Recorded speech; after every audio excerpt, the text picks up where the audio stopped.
क्रोध करने वाला खुद भी जलता है और दूसरे को भी जलाता है। बुद्ध अपने शिष्यों को दे रहे थे उपदेश। तभी एक व्यक्ति को बुद्ध की बातें अच्छी नहीं लगी। वह उठा और बुद्ध का अपमान कर दिया। बुरी बातों को बार बार याद करने से हमारी परेशानियां बढ़ती है, मन अशांत होता है। इसलिए दुख देने वाली बातों को भूलकर आगे बढ़ना चाहिए।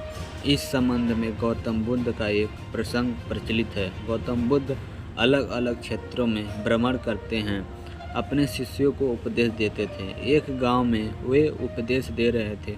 बुद्ध ने कहा कि क्रोध ऐसी अग्नि है जिसमें क्रोध करने वाला खुद भी जलता है और दूसरों को भी जलाता है। बुद्ध के प्रवचन सुनने के लिए बड़ी संख्या में लोग वहां बैठे थे। उन लोगों में बहुत गुस्से वाला एक व्यक्ति भी बैठा हुआ था।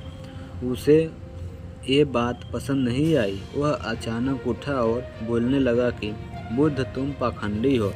बड़ी बड़ी बातें करना ही तुम्हारा काम है। तुम लोगों को भ्रमित कर रहे हो। तुम्हारी ये बातें आज कोई मायने नहीं रखती है। व्यक्ति लगातार बुद्ध को अपमानजनक बातें सुना रहा था। वहाँ बैठे सभी लोग ये देखकर हैरान थे कि बुद्ध ये सब शांति से सुन रहे थे, लेकिन कुछ बोल नहीं रहे थे। क्रोधी व्यक्ति बुद्ध को शांत देखकर और ज़्यादा क्रोधित हो गया।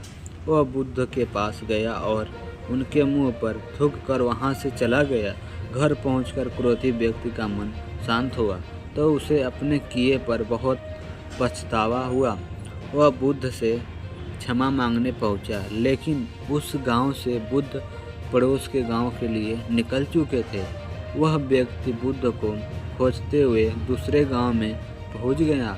वहां व्यक्ति को जैसे ही बुद्ध दिखाई दिए, वह उनके चरणों में गिर गया और क्षमा मांगने लगा। बुद्ध ने उस व्यक्ति से पूछा, तुम कौन हो और क्षमा क्यों मांग रहे हो? उस व्यक्ति ने कहा, आप भूल गए, मैंने कल आपके साथ बुरा व्यवहार किया था, आपका अपमान किया था। बुद्ध ने कहा, बीता हुआ कल मैं वही छोड़ आया हूँ और तुम अभी भी वहीं रुके हुए हो।